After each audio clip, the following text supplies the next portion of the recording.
Ya Pak Teguh. Oke.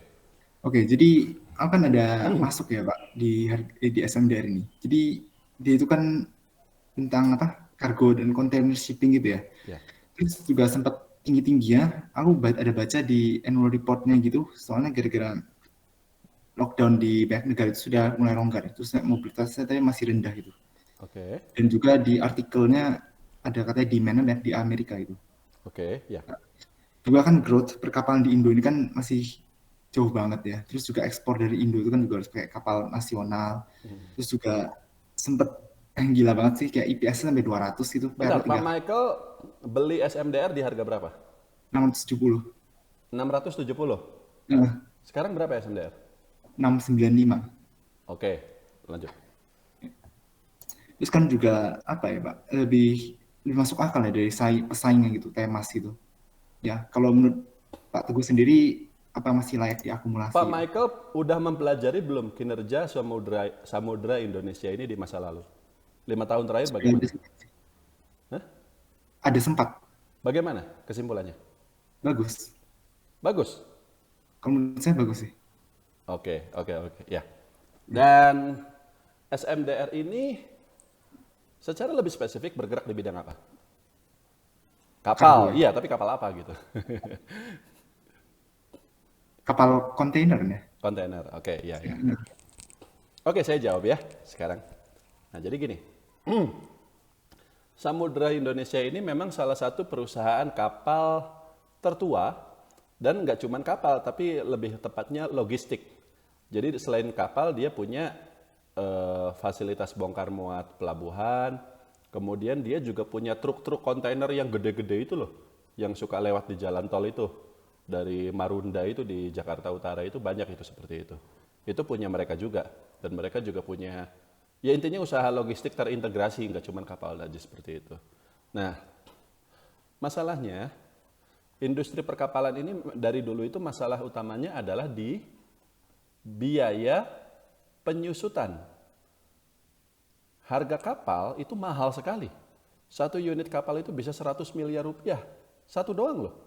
Makanya kan ada istilahnya raja kapal ya, kalau orang pengusaha punya kapal banyak. Tapi nilainya dari waktu ke waktu menyusut. 100 miliar itu tahun depan mungkin tinggal sisa 90 miliar. 10 miliarnya itu dicatat sebagai beban yang kemudian mengurangi laba. Inilah alasan kenapa tidak cuma SMDR, tapi perusahaan-perusahaan perkapalan di Indonesia kan ada banyak ya. Selain Temas ada Soci, ada itu apa namanya BULL, ada lagi PSSI, banyak lah.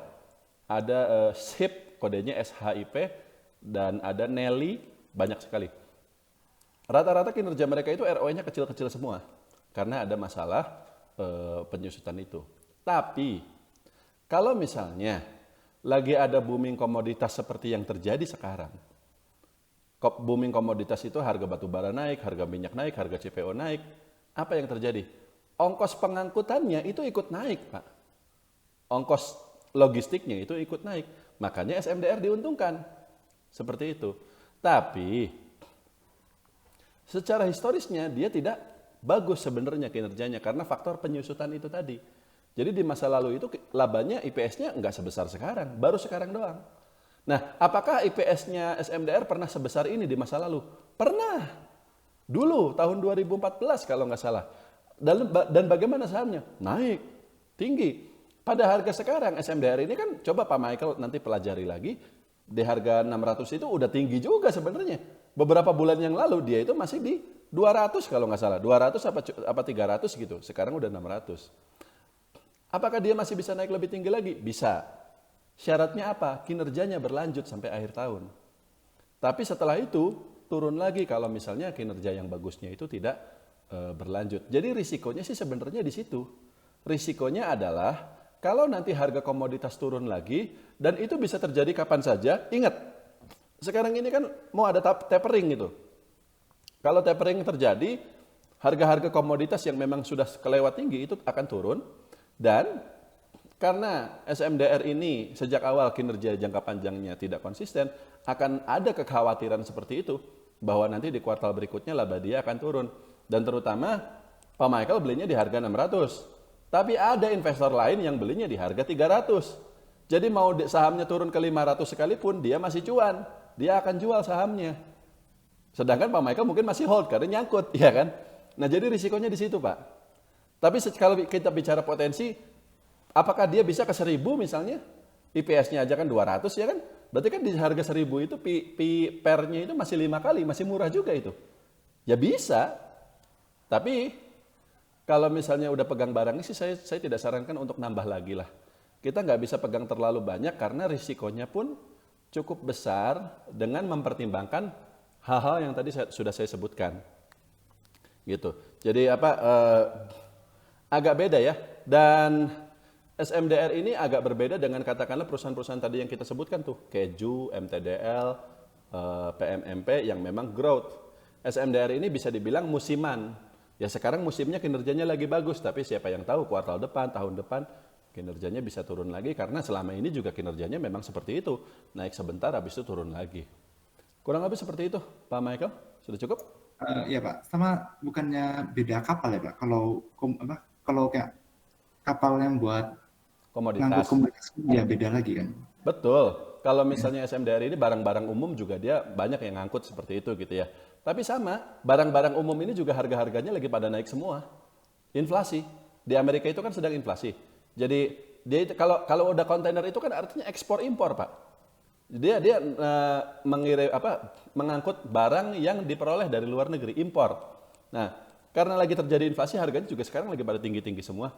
Tapi nggak akan naik selamanya, nanti pada akhirnya dia akan turun.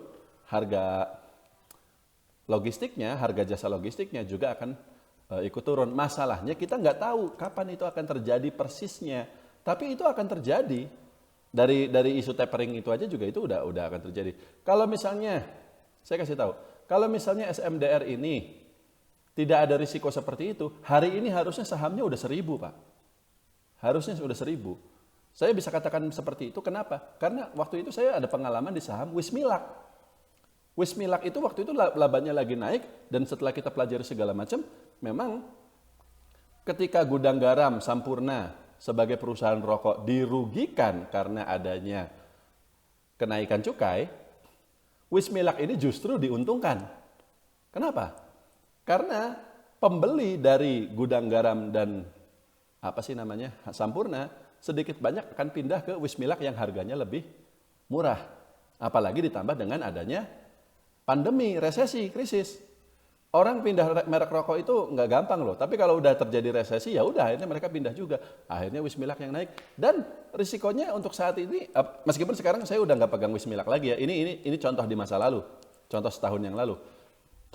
Ketika saya pelajari lagi risikonya, bahwa misalnya apakah cukai ini akan terus naik, ternyata sampai hari ini cukai masih lanjut naik.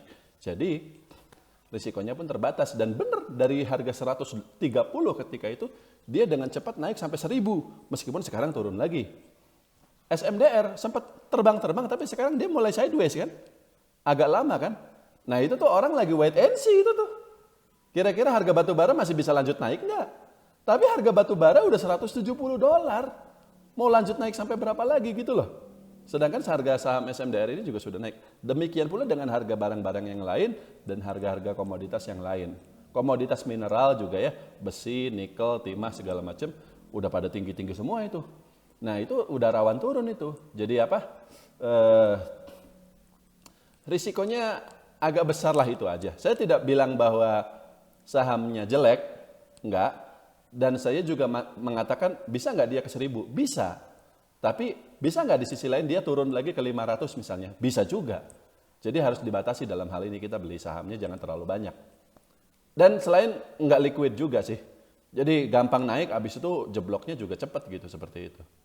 Kurang lebih seperti itu Pak Michael. Cukup? Iya Pak, sama satu lagi. Bapak apa pernah pelajarin WINS itu? Oh sudah. Wintermar. Sudah. Ya, Kenapa? menurutku kayak kok ada potensi turn around gitu ya Pak.